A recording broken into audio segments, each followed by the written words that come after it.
결심과 실행. 우리가 만드는 비행기를 가질 수 있고 반드시 국산화시켜야 되겠다. 그런 의지가 있었는데 그 대가는 고독. 처음 시작할 때 부정적인 시각이 굉장히 강했고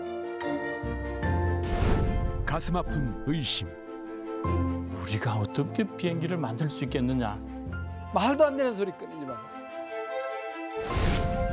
전쟁 같았던 창공의 사투. 캐노피가 날아간 사건이 벌어졌습니다. 뼈를 깎는 아픔과 피눈물 나는 고생했고 그렇게 실현한 웅비의 꿈. 가장 큰 자극과 밑거름이 됐다라고 이렇게 생각을 해요. 지금도 가슴이 뭉클해요. 국산 항공기 개발. 세계 최고의 비행기가 됐는데 전 세계 수출할 수 있는 우리가 얻은 것과 남은 숙제는 무엇인가?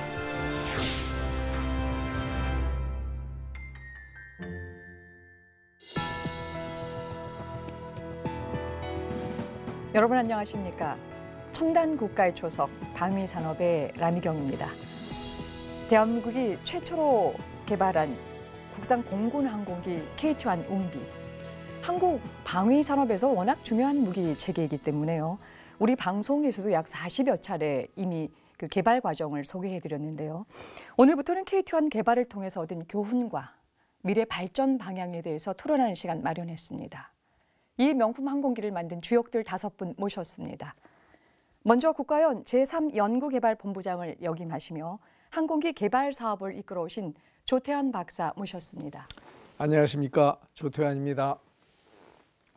국방과학연구소 소장을 역임하시고 항공기 개발 정책 수립을 주도하신 안동만 박사 자리하셨습니다. 안녕하세요. 안동만입니다. KT-1의 연구개발 단장을 역임하시며 우리 공군 항공기의 개발에 이바지해 오신 이재명 박사 나오셨습니다. 안녕하십니까. 이재명입니다. 국가연의 항공기 체계부장을 역임하시며 KA-1 개발 사업을 이끄셨던 한영명 박사 자리하셨습니다. 안녕하십니까.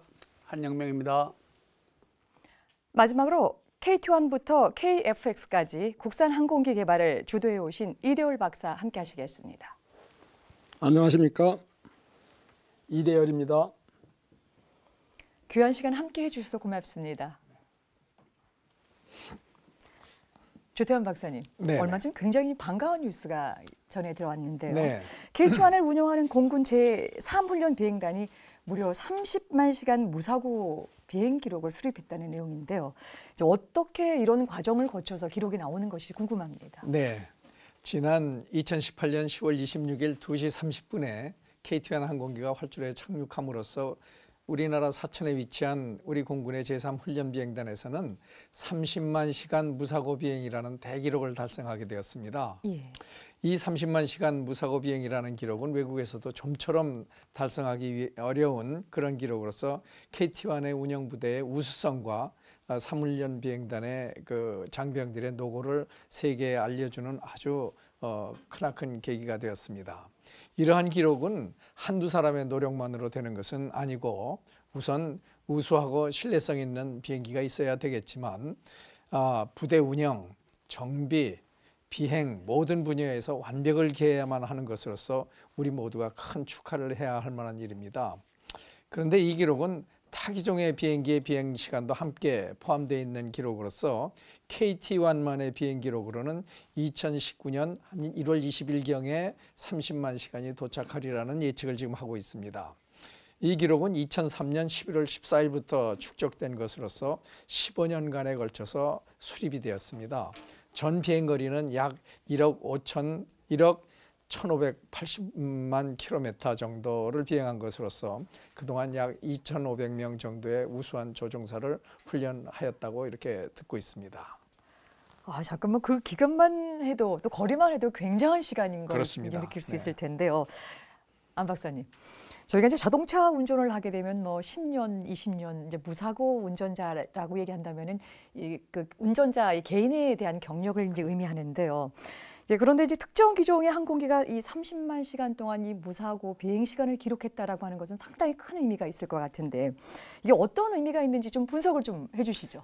예, 그 개인이 아니고 한 부대가 그것도 요 비행단은 지금 약 80대 가까운 비행기를 운영하고 있는데 그 80대 가까운 비행기가 좀 방금 조 박사님께서 말씀하셨다시피 1억 1,580만 킬로를 운영했다고 그러면은 이거를 이제 한번 환산을 해봤습니다. 지구를 한 2,800바퀴 돌았는 그런 거리였습니다. 그리고 연평균 한 2만 시간 비행한 걸로 돼 있고, 그리고 이 KT-1의 평균 시속을 한 250km/h 정도로 가정했을 경우에 500만 그 킬로를 이 왕복 500만 킬로를 비행하고 또 경부 고속도로 417킬로를 무려 6,000번을 왕복하는 그런 사고 없는 기록이었었습니다. 이게 80대가 한 번도 사고 없이 이렇게 했다는 것은 참 대단한 기록입니다. 그런데 특히 최근에 지난주에 KTX1 사고라든지 또 몇 달 전에 인도네시아 그 민항기 사고라든지 이런 것들에서 보다시피 운항하는 또는 운행하는 어떤 사람이 타는 거는 뭐든지 사고가 나게 돼 있습니다. 우리 늘 쓰는 자동차와 마찬가지로요. 그런데 이것을 이 조종사, 정비사 이런 사람들이 합심해가지고 그 기록을 만들어냈다는 건 대단하고요. 거기다가 플러스 조금만 더 보탠다면 바로 비행기의 우수성 이걸 나타내는데 거기에 한 가지를 더 보탠다면은 2016년에 이윤재 대위라는 사람이 비행 중에 KT-1이 엔진 정지가 한 상황이 있었습니다. 그런데 무려 40.5km를 글라이딩을 해가지고 귀환을 한 그런 사례가 있었습니다. 그래서 그 사례를 보더라도 이 비행기의 안전성, 우수성은 얼마든지 더 할 나위 없이 훌륭한 거라고 그렇게 생각이 됩니다. 이 기회를 통해서 하여튼 공군 사무훈련 비행단이 잘 운영한 것에 대해서 개발자의 한 사람으로서 참 감사도 드리고 축하도 드리는 그런 자리가 됐으면 좋겠습니다. 예. 이제 무엇보다도 그 비행기 항공기의 우수성과 안전성이라고 하는 것이 우수하다라고 하는 걸 말씀을 주셨는데 저는 이제 지금 생각하는 게 바로 지구를 2,800바퀴나 돌았다라고 하는 그 거리를 지금 감지해 보는데요. 이 안 박사님 말씀만 들어보면 이 엄청난 기록을 너무 언론에서 밋밋하게 다뤄준 건 아닌가라는 생각이 좀 드는데요. 이렇게 놀라운 기록일수록 우리가 이제 기억해야 되고 계승해야 될 사안들이 좀 많을 것 같은데 이지명 박사님, 예. 우리가 KT-1의 이런 위대한 기록 수립 어떻게 가능했을까요? 예. 이런 그 대기록을 수립할 수 있었던 것은 한 두세 가지로 요약을 할 수 있습니다. 첫째는 우리가 세계 제1의 훈련기를 개발을 위한 우리 국방과학연구소 또 참여했던 공군 그리고 관련된 산업체 요원들이 우선 항공기 개발 및 설계 개발 및 생산을 잘한 것이 하나의 원인입니다. 그다음에 두 번째로는 이제 아까도 안 박사님도 언급하시지만 공군에서 지금까지 그 미군이 만든 T-37 훈련기를 사용했었는데 미군이 사용하던 것을 우리 한국으로의 국산화한 걸 대체하면서 항공기 인수 및 기종 전환 이런 정비 체계도 다 전환했거든요. 그런 과정에서 우리 공군의 지휘관 참모, 조종사, 정비사, 지원 요원들이 다 일치단결한 비행 운영을 위한 노력의 결실로서 이런 대기록이 세운 것 같습니다. 그 중에서 저희들은 이제 개발하면서 저희들이 훈련기 그 운영 및 정비에 많은 경험을 보유한 공군 수요군의 의견을 최대한 저희들이 반영해서 공군이 좋아하는 맞춤형 항공기 연구개발 및 가망 인증을 받을 수 있는 안전한 항공기 연구개발에 저희들이 역점을 뒀습니다. 저희들이 개발 도중에 엔진 성능이 550마력에서 950마력급으로 이렇게 상승되면서 사실은 저희들의 내부 진통이 많았습니다. 그래서 항공기가 이게 세계적으로 고급화된 훈련기가 아니면은 우리 공군이 안 쓰겠구나. 저도 비행기를 탔지만은 세계에서 제일 좋은 것만 탔기 때문에 처음에 이 국산 비행기를 타는 거에 대해서 사실 공군들은 자기 목숨이 걸린 거기 때문에 그렇게 쉬운 일은 아닙니다. 그래서 저는 그 내용을 잘 알기 때문에 세계 제1의 항공기를 개발해야 되겠다. 그런 걸 갖다가 특히 강조를 했고요.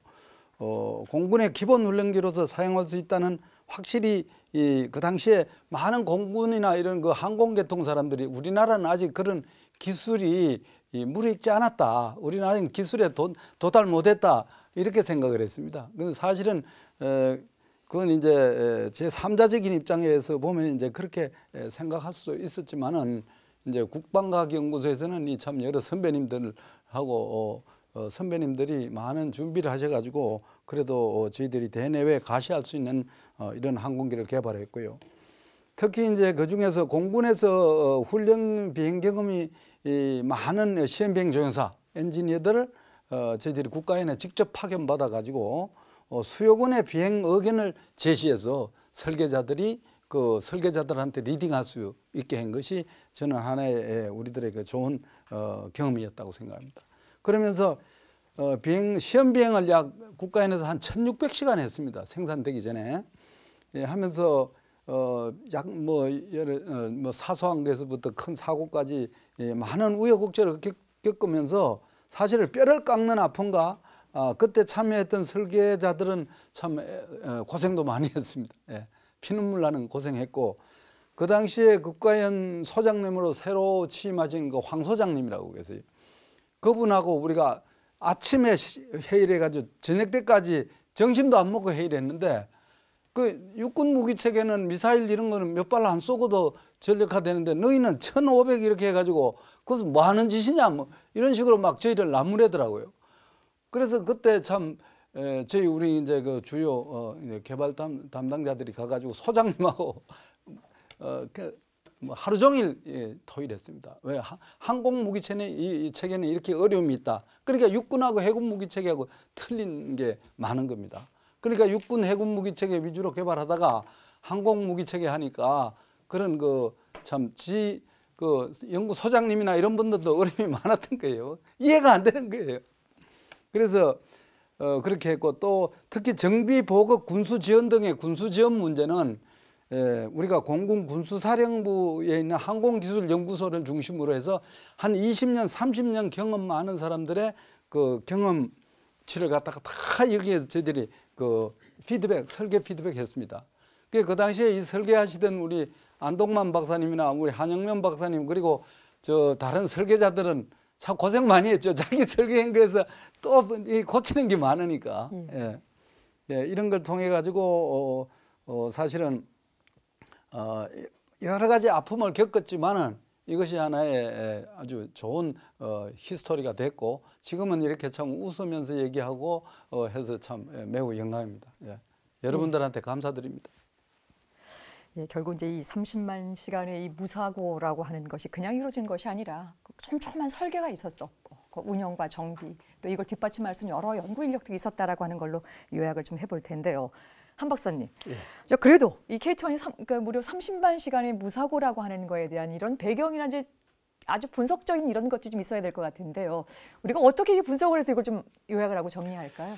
이제 앞서 말씀하셨지만 제 생각에 이제 이 대기록은 크게 세 가지.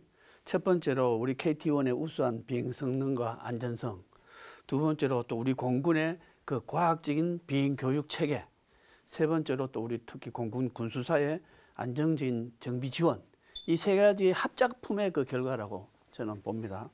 특히 30만 비행 시간이라는 그 숫자 외에 이것을 달성하기 위해서 15년간 약 2,500명의 비행 조종사를 양성하면서 저희들이 그 KT-1의 우수성, 특히 그 KT-1이 훈련 효과도 측면에서도 우수하고 또 운용 유지 측면에서도 우수하다는 것이 동시에 이제 입증이 됐다고 저는 평가를 합니다. 그 15년 운용을 해보니까 이제 조종사들 한 37주간 기본 교육 과정을 이제 이수를 시키는데 그 전에 그 T-37 비행기하고 비교를 했을 때 그 교육 효과도 측면에서 저희 KT-1이 필요한 비행 시간이 약 39% 절감이 되고 그 다음에 비행 소티 수도 약 31% 절감이 된다는 그런 결과를 저희들이 얻을 수 있었습니다. 또 정비 시간도 항공기 정비 시간도 엄청나게 줄어들었는데요. 전에 그 T-37에 비해서 비행 전 정비 시간은 약 64%, 그다음에 비행 후 정비 시간은 약 76%가 줄어들었고요. 그 결과 항공기 운영 유지 비용도 연료비는 약 43%, 정비 비용은 약 62%, 굉장히 절감이 많이 되었습니다. 또 그래서 이 무사고 비행 기록과 더불어 우리 KT-1의 우수성이 그 훈련 효과도 측면하고 운영 유지 측면에서도 굉장히 우수하고 또 공군에서 이걸 운용함으로 해서 상당히 그 경제적인 효과도 거둘 수 있었다 하는 것이 입증이 되었습니다. 특히 또 이제 이러한 결과는 항공기 수출에서도 매우 긍정적으로 홍보가 돼서 뭐 말씀하셨다시피 뭐 인도네시아, 터키, 페루, 세네갈 이런데 수출이 되었고 앞으로도 또 더 수출될 걸로 그렇게 기대를 하고 있습니다. 예. 뭐 다른 부분이 지금 뭐 다 말씀해 주시는 가운데 있었었는데 이 과학적인 교육 비행 체계가 이런 것들을 할 수 있는 굉장히 중요한 원인이었다라고 그렇습니다. 하는 걸로 지금 말씀을 좀 정리하겠습니다. 말씀 잘 들었습니다. 여러분께서는 지금 첨단 국가의 초석 방위 산업을 시청하고 계십니다.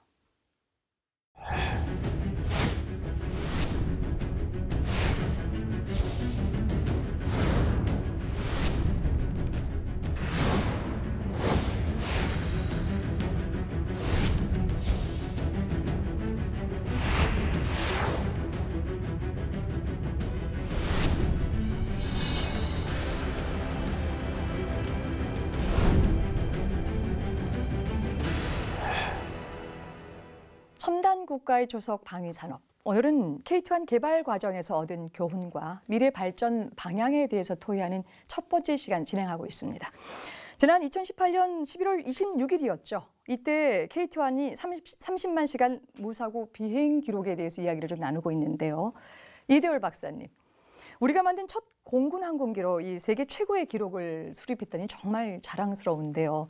이 자랑스러운 기록이 우리 방위 산업, 특히 이제 항공기 개발 분야에 가져올 영향력이 상대적으로 클 것 같은데 어떻습니까?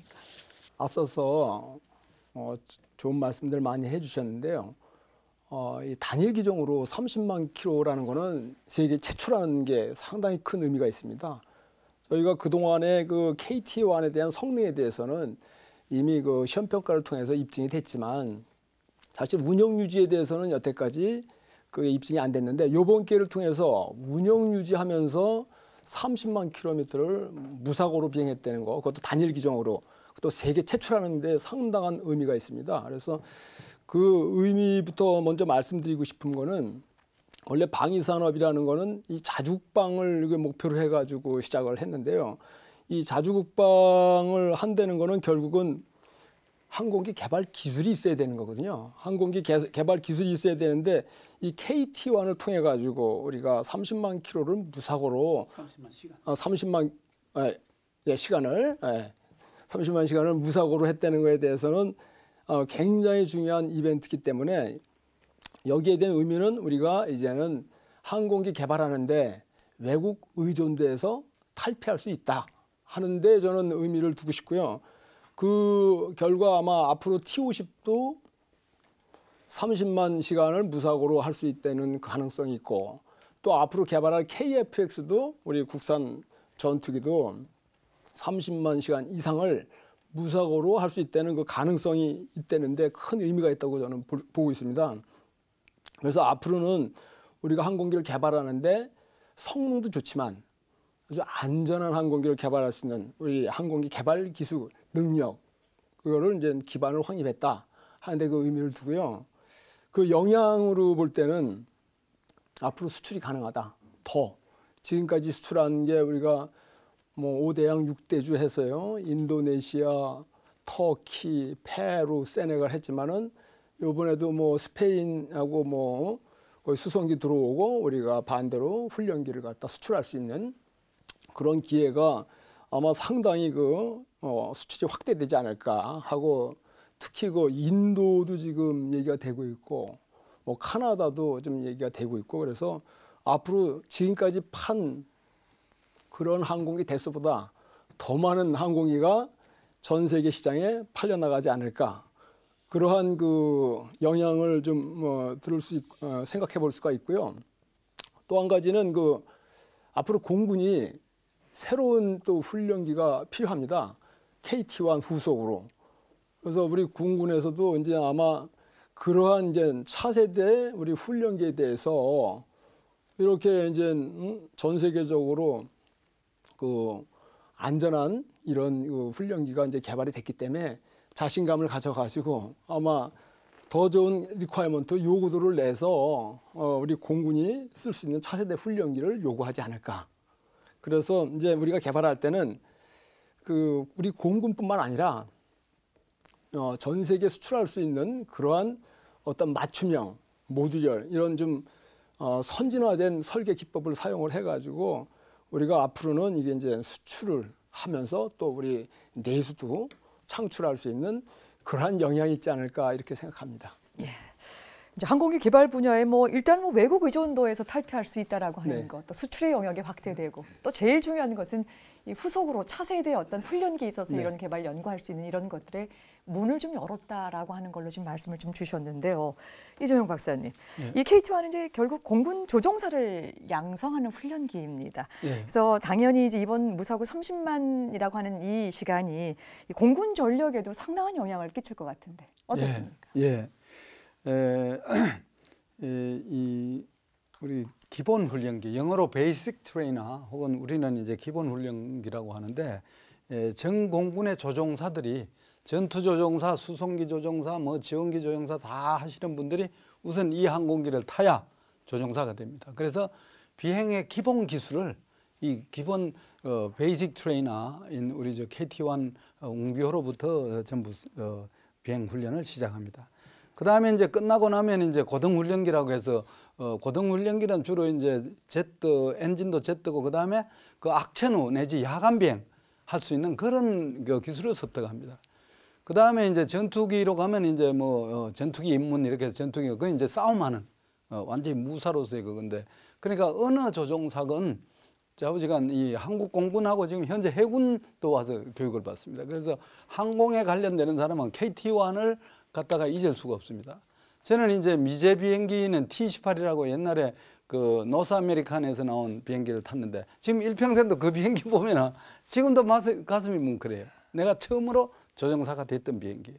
그러면서 KT-1은 전 공군 해군의 항공기를 하는 운영하는 사람들한테는 하나의 이 마음의 고향입니다. 그리고 지금 우리가 수출해서 인도네시아나 터키나 이런 나라들은 사실은 제가 보기에 나무 무기를 써준다는 거는 이게 형제국입니다. 예, 제가 이번에 그 여행하면서 터키 가서 느낀 게 이게 말로만 뭐 고구려 시대 때만 형제가 아니고 지금도 형제다 하는 걸 느꼈습니다. 그래서 그만큼 기본 훈련기는 이 영향력이 큽니다. 예. 우리는 이제 이 KT-1 하기 전에는 T-37이 자기 비행기를 개발하고 그 엠브레아를 개발하고 비행기 T-37을 완전히 못 쓰는 거 버려놨던 거 우리가 주워서 가져와서 새로 정비해가지고 썼습니다. 이 남강 계획이라고. 그때는 우리가 비행기 개발 못하는 그런 서러움이 굉장히 많았죠. 예. 그래서 지금까지 공군 해군 조종사가 기본 비행 훈련 과정을 거쳐간 사람이 약 한 2,500명 됩니다. 예. 그 사람들에게도 이 우리가 독자 개발한 항공기가 훈련기라는 것이 아주 자랑스러울 것이고 이 웅비 KT-1은 공군 해군 전력의 기초가 될 것입니다. 예. 그리고 KA-1은 이제 공중 통제기로서 그거 했는데 그게 뭐 하는 거냐 하면은 이 전쟁이 벌어지면은 이 전투기들은 이제 높은 고도고 그 다음에 속도가 빠르기 때문에 밑에가 잘 안 보입니다. 그러면 막 적 아군이 막 이렇게 붙어서 싸우면은 뭐 어느 부대가 어느지 잡다 아군을 공격할 수 있습니다. 그런 거 할 때 우리 통제기가 유사시에는 우리 이제 강력한 전투기들을 갖다 유도해 가지고 근접 지원 작전을 성공적으로 할 수 있는 그러한 이 막중한 임무를 가지고 있습니다. 그래서 KA-1에서 전장에서 적을 쳐볼 수 있던 막중한 임무를 역할을 수행할 걸로 기대하고 있습니다. 예, 말씀 잘 들었습니다. 이민재 수리판 기록도 중요하겠지만요. 더 중요한 것이 미래의 이야기겠죠.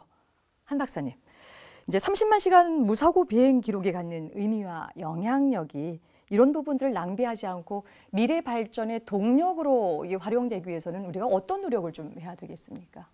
이제 KT-1을 우리가 개발 성공하고 한 20여 년 정도 이제 운용을 해보면서 이 항공기를 국내 개발하는 것이 그 운용 유지 측면이라든가 여러 가지로 이게 효과적이다라는 것이 이제 입증이 된 거죠.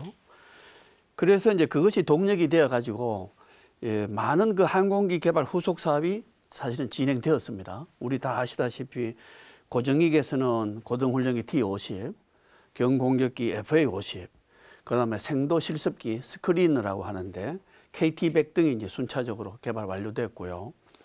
드디어 이제 그래갖고 드디어 한국형 전투기는 지금 현재 개발 중에 있죠, 저희들이. 그다음에 회전익에서는 기동 헬기 수리온 개발이 완료되었고, 그다음에 소형 무장 헬기 개발이 진행 중에 있습니다. 그래서 많은 사업들이 후속 사업으로 지금 진행하고 있습니다.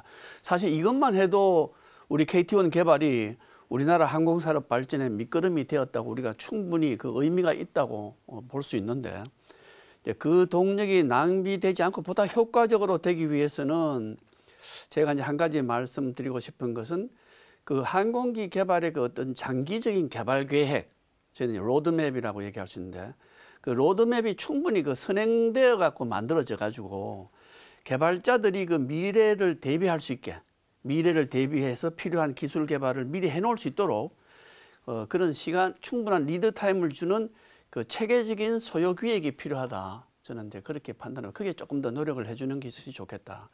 왜냐하면 이제 항공기 개발하는데 워낙 그 시간이 길게 걸리기 때문에 충분히 그 개발 기간을 주지 않으면 결국은 전력화 시기에 쫓겨가지고 그 핵심 기술은 외국에 의존한다거나 아니면 국외 도입밖에 할 수가 없기 때문에 아까 말씀드린 대로 충분한 시간을 주는 체계적인 소요 기획의 노력이 좀 더 있었으면 좋겠다. 그런 바람을 갖고 있습니다. 예, 굉장히 중요한 말씀을 좀 주셨는데요. 이 장기 개발에 대한 어떤 그런 계획적인 이런 로드맵을 좀 갖고 있었어야지만이 이제 이후의 발전도 우리가 기대해 볼 수 있지 않겠느냐는 말씀으로 요약하겠습니다. 말씀 잘 들었습니다. 여러분께서는 지금 첨단 국가의 초석 방위 산업을 시청하고 계십니다. 17세기에 지동설을 주장한 갈릴레오 갈릴레이.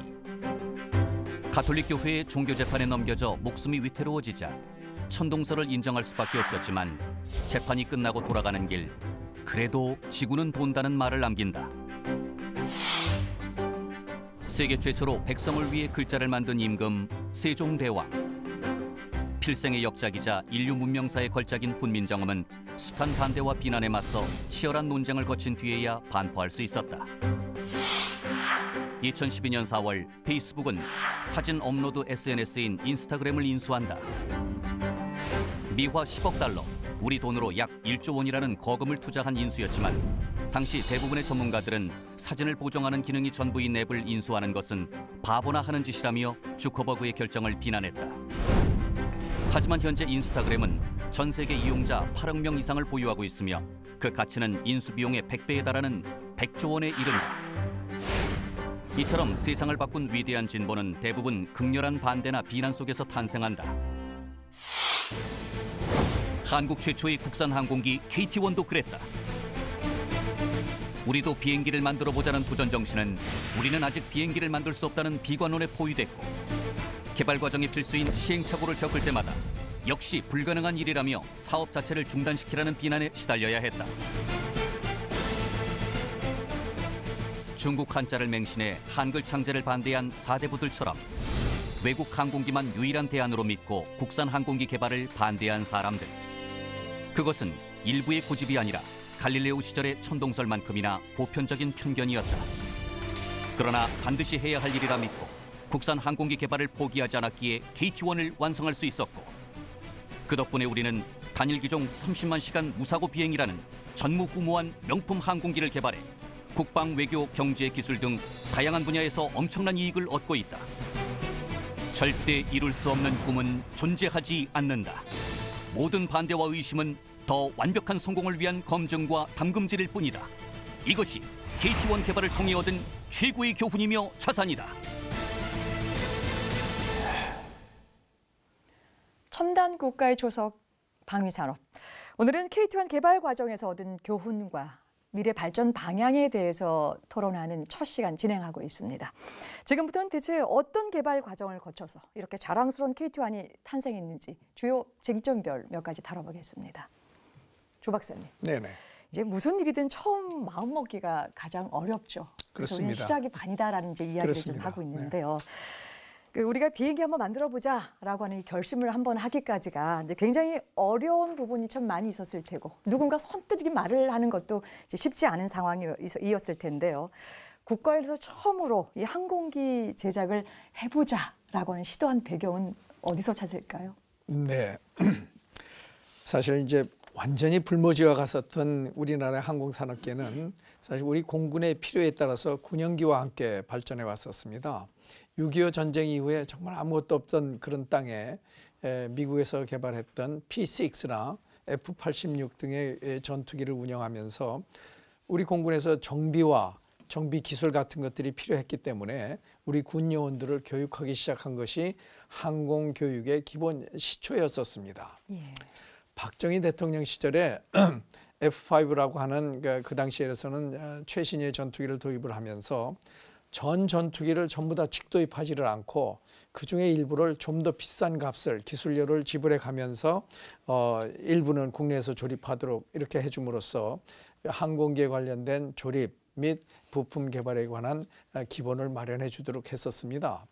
그 당시는 항공기를 운영했던 그 경험이 있었던 회사가 대한항공밖에 없었기 때문에 정부에서는 대한항공에다가 이 업무를 주었고 그리고 기내의 정비시설, 활주로 등을 마련해 줌으로써 항공산업의 기초를 그 당시 마련했었습니다.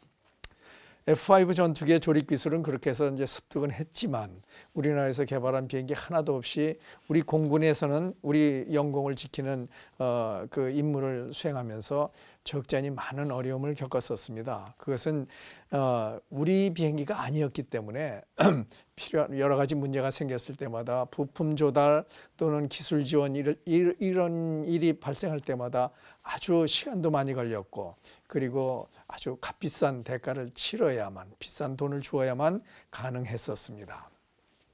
이런 모든 상황이 진행되면서 이제 뜻 있는 공군 고위 장교들 중에서는 이런 식으로 해서는 우리나라가 자주 국방을 할 수가 없겠다라고 하는 그런 뜻을 모으기 시작을 했고 마침 또 이때 우리나라의 비행기 중에 초중등 훈련기가 이제 아주 노후해서 자꾸 고장도 나고 하는 그런 여러 가지 사건이 벌어지면서 이제 후속 기종을 다시 선택해야 하는 그런 상황이 생겼었습니다. 그때 대상 기종으로 나타났던 것이 스위스에서 개발한 PC-9이라는 항공기하고 브라질에서 개발한 엠브레어 투카누라고 하는 항공기가 있었는데 그 기종을 대상으로 사들여 오려고 이렇게 계획하는 것을 보고 뜻 있는 지금은 이 자리에 안 오셨습니다만 국방과학연구소의 강효은 박사님을 비롯한 우리 연구진들과 공군의 고위 장교들께서 이렇게 같이 힘을 합해서 뜻을 모아가지고 국내 개발 가능성에 대한 연구를 시작을 했었고요. 드디어는 우리 공군과 국방부에 이제 허락을 받아서 개발을 시작한 것이 바로 이 KT1이었었습니다. 지금 말씀하신 대로 처음 시작할 때 아주 적지 않은 부정적인 시각이 굉장히 강했고 사회 전반에서도 그랬지만 특히 국방과학연구소 내에서도 그러지 않아도 다른 업무에 지금 바빠서 유도무기, 탱크 이런 거 개발하는데 인력들이 부족한데 가능하지도 않을 것 같은 항공기 개발에 인력을 소모하고 에너지를 낭비한다고 사실 부정적인 기류가 상당히 많았던 것도 사실이었었습니다. 근데 이제 아무리 큰 뜻을 품어도요, 이것이 이제 개인의 일이 아니기 때문에 이 개발 사업이 확정되기까지 상당히 많은 이 장애가 좀 있었을 것 같은데요, 안 박사님. 이제 국산 공군 항공기 사업이 최종 확정되기까지 이제 과정을 조금 대략적인 설명을 좀 한번 해주시고요. 또 하나는 이제 KT1 이렇게 진행하는 과정에서 가장 큰 장애물, 그 확정되기까지 장애물이 어떤 것이 있는지 궁금합니다. 군에서는 이게 우리가 어떻게 비행기를 만들 수 있겠느냐 하는 거고 우리나라 항공산업체도 기껏해야 F-5 라이선스 프로덕션에 그것도 국산의 한 몇십 % 안 되는데 그 기체 만들어 본 수준밖에 안 되거든요.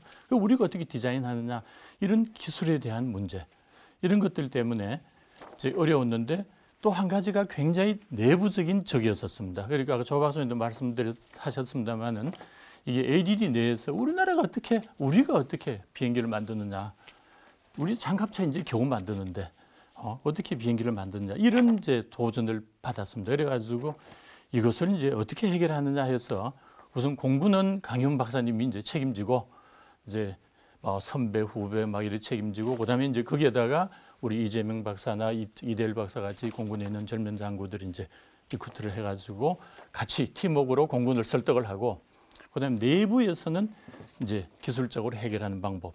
이게 이제 다른 나라 비행기를 저도 많이 봤습니다만 별거 없어요, 사실은. 그래서 이거 할 수 있다.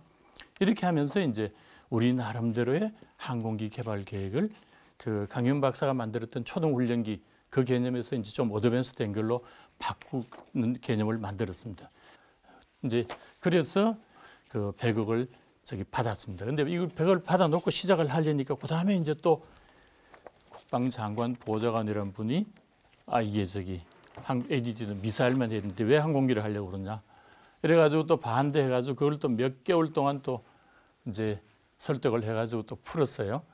그런데 그 이제 돈을 그다음에 이제 어느 정도 나온다고 되어 있는데 그다음에는 국방부 투자조정실이라는 데가 있습니다. 돈을 이렇게 배정해 준 데가 있는데 거기에 공군 현역 대령이 투자조정실의 연구개발 담당 과장이었었어요. 그런데 그분한테 이제 그분이 반대를 한대요. 왜 강현 박사가 자기가 후배한테 가기는 그러니까 조 박사님하고 내가 가라 그래가지고 갔다가 아주 대단한 수모를 받고 사실은 정말로 왔었는데 그래도 이제 돈은 나중에 풀렸습니다만은 그분이 또 나중에 ADD에 오셔가지고는 또 여러 가지 항공기에 대해서 또 영향을 미치기도 하고 뭐 좀 그런 기억이 있었습니다. 결론적으로 이게 우리 KT1은 무에서부터 사실은 그림을 그려가면서 쭉 그림상에서 이볼루션을 해가지고 550마력으로 나오고 나중에 선행 개발을 통해서 이제 그게 950마력으로까지 바뀌어가면서 이제 세계 최고의 비행기가 됐는데 옛날에 거로 이제 회상을 해보면은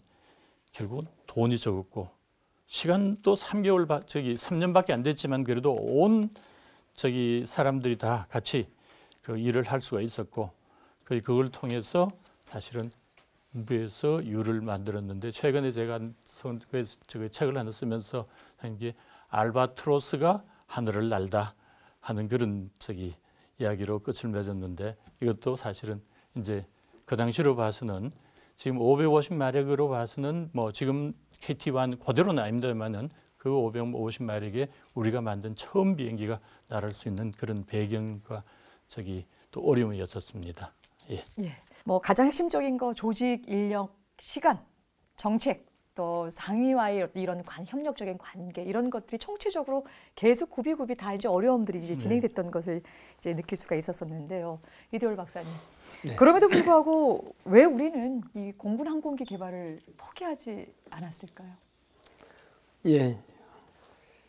저는 두 가지로 요약해서 말씀드리겠습니다. 첫 번째는 우리 군의 강력한 항공기의 국산화의 의지가 첫 번째고요. 두 번째는 항공산업 발전을 갖다가 시키겠다는 의지 이겁니다. 그래서 두 가지인데 다 보면은 항공기를 개발하는 데는 시간이 걸려요. 한 10년 정도 주기로. 근데 우리가 이제 항공기 그 당시에 T-41이라고 T-41 초등 훈련기하고 T-37 중등 훈련기를 교체하는 시기거든요. 요 시기를 놓치면은 또 새로 사와야 되고 그거 운영하는 기간이 30년입니다. 그러면 30년 뒤에 다시 시작해야 돼요. 사실은 상당히 어려운 그런 상황인데 그 당시에 어떤 얘기가 있었냐면 우리 안 소장님 말씀하셨듯이 그 당시에는 우리나라가 항공기를 개발할 수 있을까 하는 그런 의구심이 많아가지고 상당히 그러니까 미제 비행기 거기에 오리엔트돼 있어가지고 거기에 어떤 얘기가 있냐면요. 무슨 문제만 생기면은 TOSA라는 말이 있습니다. TO라는 게 비행 교범이라는 뜻이거든요. 비행 교범에 있는 그 글자 하나를 그냥 바이블처럼 여기는 그런 시대였어요. 조종사나 정비사나 다. 그래서 그렇게 이제 미제 비행기에 대한 아주 깊은 의존도가 있고 국산 비행기에 대해서는 생각조차 못하는 시기였는데 저는 그 당시에 어떤 생각을 했냐면요. 저거 T-37을 탔어요. 제가 실제로 T-37을 타고 스핀 훈련하다가 완전히 이 바닷속에 들어갈 뻔했어요. 실제로 제 친구, 제 바로 앞에서 한 달 전에는 바닷속에 들어갔어요. 거의 사망했어요. 조종사들이. 그만큼 비행기가 안 좋은 비행기예요. 그럼에도 불구하고 그 비행기가 최고의 비행기로 착각을 하고 있었던 시대였습니다. 그래서 그때도 그랬고 저는 미제 비행기라고 T-18도 실제로 비행사고 나가가지고 땅속에 들어갔다가 나왔는데 전부 엔진 결함에 항공기를 잘못 만든 거예요. 실질적으로는. 그래서 이러한 비행기를 갖다가 국산 항공기로 만들면은 그러한 그 미제 비행기의 나쁜 점을 다 고칠 수 있다 하는 그런 생각을 가지고 있었습니다. 그래서 반드시 그런 거를 갖다가 국산화 시켜야 되겠다 그런 의지가 있었는데 포기하지 않은 이유 중에 하나는 결국은 그런 사람이 더 많았다는 겁니다. 그런 의지를 가진 사람이.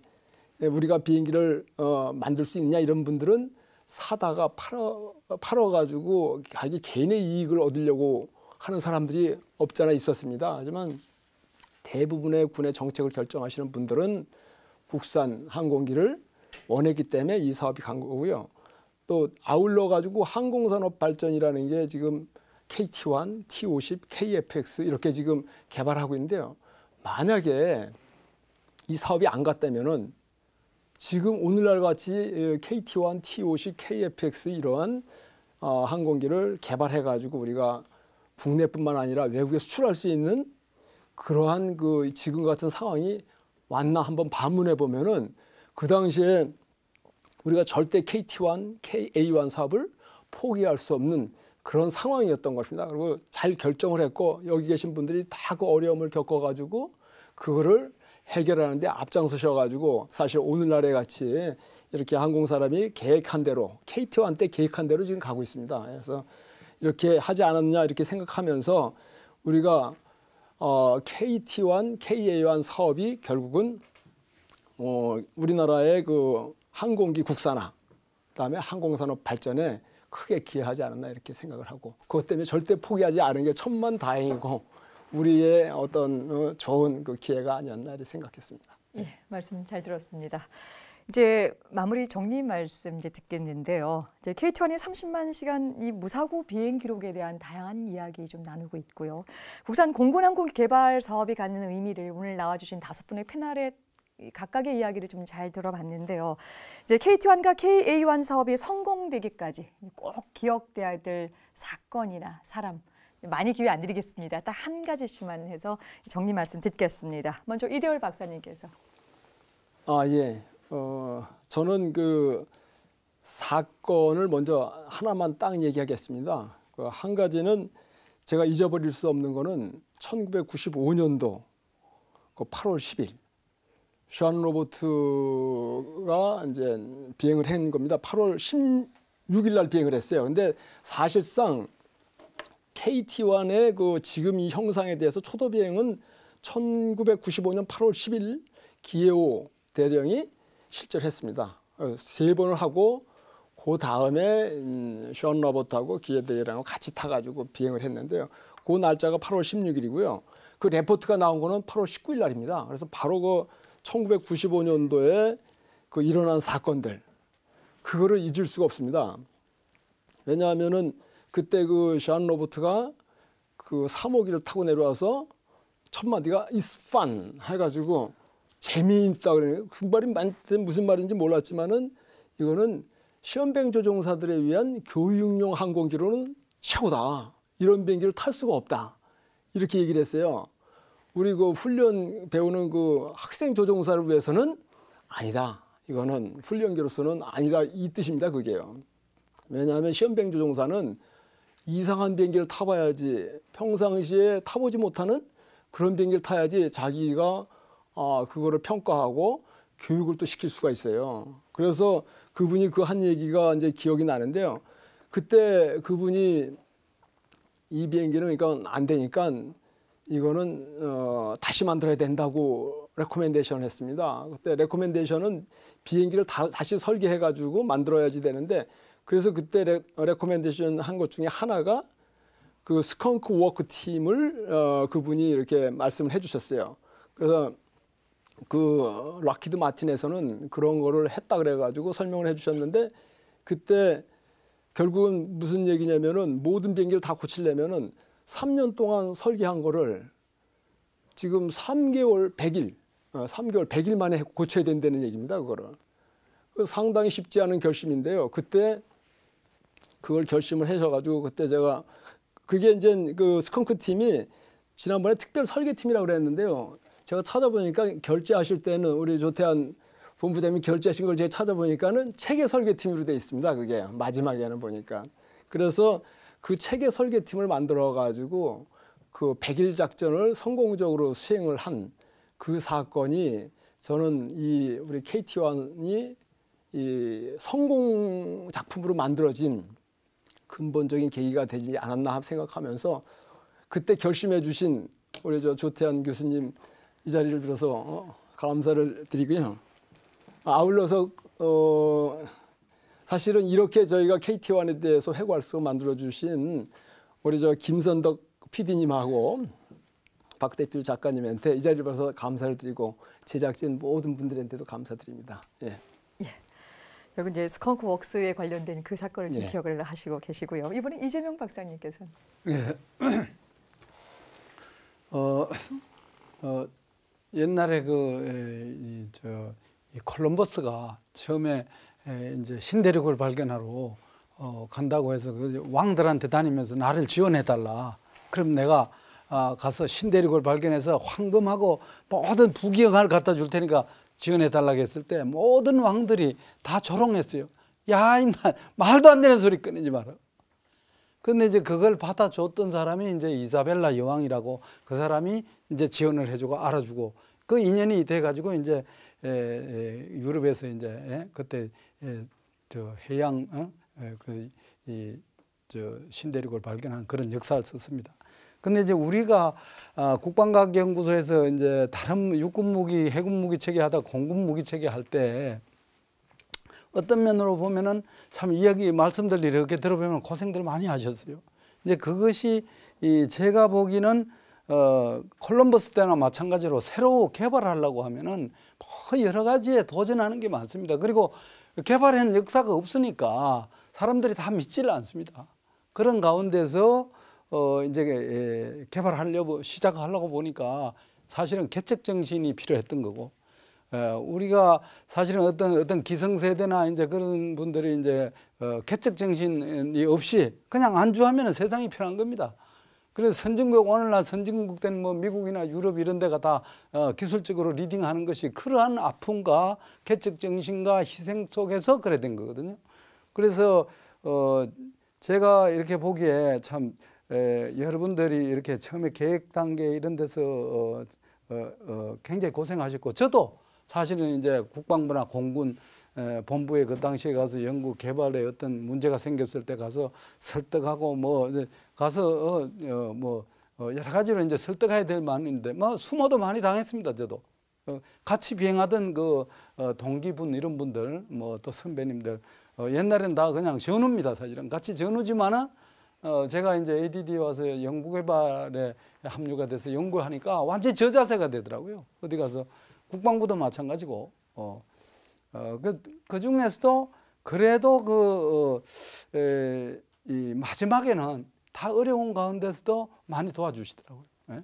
특히 역대 공군 총장님들 그리고 공군 장군님들 특히 이한호 총장, 이진학 장군, 뭐 성봉한 장군 이런 분들 그 외에도 이름은 거명 안 했지만은 그분들이 처음에는 막 그러다가도 나중에는 다 도와주셔가지고 저희들이 그 예산도 획득할 수 있었고 그 뭐 개발 동의서라든가 그 다음에 사업 승인 과정에서 전부 다 그분들이 많이 도와주셨습니다. 그래서 저희들이 사업을 계속할 수 있었고 그리고 국가연에서도 정말 연구원들이 우리가 사실은 이제 군이 써야 되는 비행기이기 때문에 이제 적극적으로 개입해서 모든 그 설계 피드백을 하는 과정에서 참 고생하신 분들 많습니다. 분할 과제 책임자 뭐 이런 분들 지금 진짜 보이지 않는 곳에서 헌신하고 노력하신 분들 그런 분들이 많고 국방과학연구소 그다음에 대우중공업 뭐 대한항공을 비롯한 협력업체 다 언급할 수도 없습니다. 그 많은 업체들도 고생 많이 하셨고 특히 국방과학연구소에서 개발 도중에 그 전기전자 과제 책임자였던 그 팀장이셨는데 고인이 됐어요. 최창수 팀장하고 이승수 팀장 전기전자 쪽이에요. 그 내가 보기에 하도 고생을 많이 하셔서 고인이 된 게 아닌가 싶어서 참으로 제가 기억하기에 성실하게 임무를 다 해주셨고 이랬는데 지금 오늘날 생각해 보니까 참 너무 고맙고 감사하는 마음입니다. 예, 우리 이제 이 박사님이 사람들에 대한 이제 조명을 좀 해주셨고요. 이번에 우리 안동만 박사께서.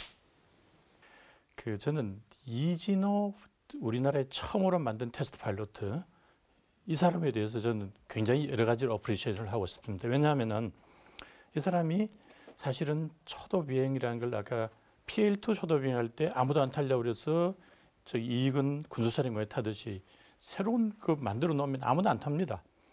그래서 왜 이제 백업으로 외국 사람도 불러왔습니다만 그래도 이제 이 사람이 초도 비행을 했고 그러면 또 무엇보다 더한 거는 그 아까 우리 이대열 박사가 뭐 숀 로버트를 얘기했습니다. 그 사건이 있고 난 뒤에 비행기를 한 대를 가지고 이진호 조종사가 날다가 캐노피가 날아간 사건이 벌어졌습니다. 그 캐노피 날아갔는데 이 KT-1에는 처음부터 이제 우리 이재명 박사나 그 공군의 의견을 들어가지고 처음부터 이제 탈출 좌석을 심어놨거든요. 근데 탈출 좌석 때문에 뜻하지 않은 이벤트도 이제 에어쇼 때 생겼습니다만은 이게 문제가 있다 그러면 튀어버리면 사실은 그만입니다. 그리고 튀었더라면 아마 지금의 KT-1은 없었을 겁니다. 근데 시속 한 200km, 300km 되는 데서 바람을 사람이 직접 이렇게 못 맞습니다. 근데 그 앞에 조그맣게 남은 그 속에 머리를 숨기고 속도를 최소시켜가지고 랜딩했다는 거. 그거는 누가 봐도 이건 정말로 공군 현역급의 웰던상입니다. 그리고 이제 또 이진호가 사실 저기 지금 빨간색하고 흰색의 지금 디자인이 있지 않습니까? 저게 탐색 개발 때 이진호가 한 거예요. 그래서 저 디자인이 참 멋있더라고요. 그래서 저거를 이 친구는 그런 면도 이제 또 있고. 그리고 이제 또 지금 현재는 다시 또 이제 ADD에 들어와서 새로운 또 시험 비행을 할 그런 상황에 와 있습니다. 그리고 또 한 가지 이제 ADD뿐이 아니고 다른 사람을 또 택한다면 우리 대우중공업의 조효상 전무요. 이분이 헌신적으로 노력해주지 않았더라면 사실 이게 KT-1 이만큼 오기 굉장히 힘들어졌습니다. 그리고 이제 아까 숀 로버트를 대단히 칭찬을 했습니다만 저는 아주 배드가이라고 지금 그걸 하고 싶은데 이유는 이게 무슨 문제든지 평가를 하면은 대안도 내놓고 또 그거를 완만하게 표현해 줄 수 있는 방법도 많았는데 아주 이상한 형태로 했었고 그리고 이제 아주 또 외국인으로서 국가에 하나 생각한다면은 아까 전에 얘기한 헌들리라는 친구 부사 먹었다는 사람요. 그 사람하고 양카라고 스위스 필라투스 그 사람 덕분에 사실은 PC-7이 이렇게 생겼구나 하는 걸 갖다가 우리가 볼 수 있었습니다. 그래서 우리 KT-1 처음 시작할 때 자신감을 갖게 했고 하는 그런 거였었습니다. 예, 말씀 잘 들었습니다. 이제 마지막으로 조태환 박사님께서. 사실은 KT-1이라고 하는 이 항공기 개발 과정이 너무나 드라마틱한 과정을 거쳐왔기 때문에 사실은 그 관련돼서 기억이 되는 사람이 한두 사람이 아니에요. 뭐 일일이 다 거명하기는 그렇고 제가 가장 고맙게 생각하는 분들은 이제 공군 참모총장을 역임하셨던 분들, 김옥래, 박춘택 장군님 이런 분들이 사실 그 당시에 다르게 결심할 수 있었음에도 불구하고 이 방향으로 쫓아주신 데 대해서 굉장히 감사하게 생각하고요. 그리고 그러한 공군 참모총장님을 설득하는데 제 힘 가지고는 사실 역부족일 때 우리 그 당시 국방과학연구소 소장님이었던 배문환 소장님이 항상 같이 쫓아다니면서 정말 전방위에서 지휘를 해주셔서 대단히 고맙게 생각을 합니다. 이제 감사한 사람이고 지금 이대열 박사님도 안 박사님도 숀 로버트에 대한 말씀을 하셨는데 전 사실은 그 숀 로버트의 그 평가가 우리 항공기가 오늘 있게 해준 아주 가장 큰 자극과 밑거름이 됐다라고 이렇게 생각을 해요. 그 당시는 사실 눈앞이 아찔했습니다. 그 평가를 듣고 공군에서는 이 비행기 안 되겠다, 우리 도입하자라고 막 돌아가고 있는 중이었기 때문에 저희들 아주 있는 힘을 다해서 공군 참모들 전체들과 함께 저희들 같이 가서 연석 회의도 하고 뭐 등등 해서 간신히 그 100일을 벌었던 겁니다, 그 당시에. 그리고 그 100일 동안 저희도 고생했지만 업체에 정말 헌신적으로 노력해 주었고요. 여러 가지로 참 감사한 사람들 많았었습니다. 예, 오늘 5분 말씀 잘 들었습니다. 고맙습니다. 대한민국은 국산 공군 항공기를 만든 나라입니다. 과연 이 말에는 어떤 가치가 포함되어 있을까요? 우리는 그 가치에 무엇을 또 할 수 있을까요? 다음 시간엔 이런 주제를 가지고 이야기 나눠보겠습니다. 시청해 주셔서 고맙습니다. 안녕히 계십시오.